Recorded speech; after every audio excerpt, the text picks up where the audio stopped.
पहला तो बड़े आत्मविश्वास के साथ सफेद झूठ बोलना कोई भी, और दूसरा एक सूरत बना के ये सिद्ध करना कि पूरी दुनिया जो है उनके पीछे पड़ी हुई है। इस प्रक्रिया से उन्होंने एक समय में पूरे देश का मूर्ख बनाया, फिर हम साथियों का मूर्ख बनाया, फिर एक प्रदेश के लोगों पर डोरा डाला।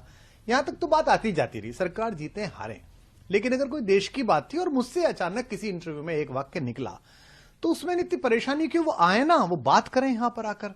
तो उन्होंने एक बार भी ये नहीं कहा। मैं तो ये पूछना चाहता हूं भाई, आपको तो किसी ने टेररिस्ट नहीं कहा, पर हां आप मुझे ये बताइए, देश को बताइए कि क्या पिछले चुनाव में आपके घर पर टेररिस्ट एसोसिएशन से सिंपैथी रखने वाले लोग, बात कराने वाले लोग आते थे या नहीं थे?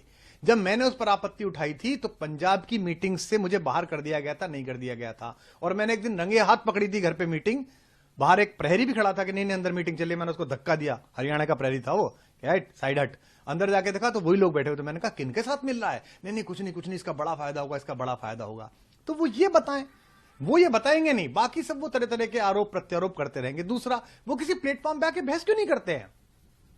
मुझे वो कह रहे हैं कि कवि है, हास्य कवि है। अरे भैया मैं तो पढ़ा लिखा हूं, थ्रू आउट फर्स्ट क्लास हूं, गोल्ड मेडलिस्ट हूं, कॉलेज में पढ़ाया है 17 साल। तुम तो एक ऐसे हास्य कलाकार को लिए घूम रहे हो जिसपे 10वीं 12वीं भी 3 बार में हुई है। तो तुम तो कल वो कोई गड़बड़ कर देगा तो तुम तो कह दोगे वो तो हास्य व्यंग के आदमी है, वो तो हास्य कलाकार है, मैं क्या करूं। देश का मुद्दा है। और कहते हैं जी राहुल गांधी और मोदी जी एक सुर में बोल रहे हैं।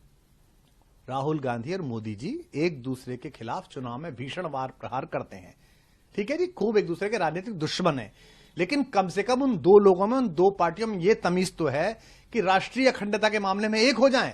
राहुल गांधी अपने पिता, अपनी दादी को इसी राष्ट्रीय अखंडता के मुद्दों पर खो चुके हैं, इसी पंजाब में बलि चढ़ चुकी है। प्रधानमंत्री कश्मीर से लेकर कन्याकुमारी तक भारत का संविधान इकसार कर चुके हैं। तो वो चुनाव में तो लड़ रहे हैं, वो कहां बनना चाह रहे हैं? भारत में मुख्यमंत्री, भारत में प्रधानमंत्री। तुम्हारा तो प्लान, तुम्हारे मुंह से निकलती कैसे हैं बातें, बोलते कैसे हो? और आखिरी बात मैं कहना चाहता हूं आपके माध्यम से, मैं उसे चुनौती देता हूं। मैं यहां बैठ के कह रहा हूं, आम आदमी पार्टी का फाउंडर, संस्थापक, इस देश को तोड़ने वाली किसी भी चीज के खिलाफ मैं खून की आखिरी बूंद तक लड़ूंगा। वो ये कह दे कि मैं खालिस्तान के खिलाफ लड़ूंगा, वो ये कह दे कि मैं खालिस्तानियों के खिलाफ लड़ूंगा, एक खालिस्तानी पनपने नहीं दूंगा, दिल्ली में नहीं पनपने दूंगा, किसी राज्य में नहीं पनपने दूंगा, खालिस्तान मेरे खून की आखिरी बूंद के बाद भी साकार नहीं हो पाएगा, ऐसा बोल दे। एक बार बोलेगे ना, क्या चुनाव करता है? इतनी बात कहने में क्या दिक्कत है कि मैं खालिस्तान के खिलाफ हूं? मैं कह रहा हूं मेरे खिलाफ तो प्रोपेगेंडा आपने वैश्विक करा दिया, पंजाब में चुटकुले कवि सम्मेलनों के वायरल करवा दिए, पर अब जब ये लोगों को बात पता चली कि तुम्हारा बेसिक इंटेंशन क्या है, तो कह रहे नहीं मैं तो ऐसा हूं, मेरे पीछे पड़ गए। ये विक्टिम कार्ड बहुत खेल लिया, मैं तो गरीब आदमी हूं, मैं तो फला आदमी हूं। बात निकलेगी तो जरा दूर तलक जाएगी। सर वो अपने आप को तो कह रहे हैं कि मैं असली भगत सिंह का चेला हूं, ये बात वो कह रहे हैं। भगत सिंह किसके लिए लड़ रहे थे? देश की आजादी के लिए। तो इसका मतलब ये अलग देश की आजादी के लिए लड़ रहा है? बताए क्या? कम से कम भगत सिंह के नाम को कलंकित मत करे।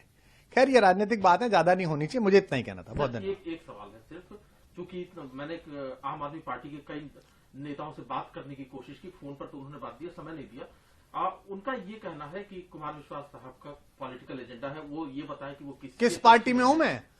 2016 के आखिर में लड़ाई हुई, किस पार्टी में हूं मैं आम आदमी पार्टी से निकाला गया हूं, मैंने इस्तीफा दिया है। जो आदमी कहता था स्वराज से पार्टी है, वो जब से पार्टी बनी है तब से खुद ही अध्यक्ष बना बैठा है अपनी जेब में। और आम आदमी पार्टी के दूसरे तीसरे चौथे नंबर वाले कार्यकर्ताओं को बता दूं, ज्यादा ख्वाब मत पालो, अब दामाद जी आने वाले हैं, अब बहन जी आने वाली हैं, ये वहीं ले जाएगा और लोगों को जस्टिफाई कराएगा उन चेलों को, चिंटुओं को। जो स्वराज का शिरोमणि बनता था, जो संविधान की कसम खाता, उसने अपना ही संविधान बदल दिया कि 3 साल से ज्यादा कोई अध्यक्ष नहीं रहेगा, संयोजक नहीं रहेगा, अपना संविधान खुद बदल दिया, मैं जब तक रहूंगा तब तक रहूंगा। तो मैं किस पार्टी में हूं? मैं भारतीय जनता पार्टी में हूं, कांग्रेस में हूं, टीडीपी में हूं, तेदेपा में हूं, लेदेपा में हूं, किस में हूं मैं?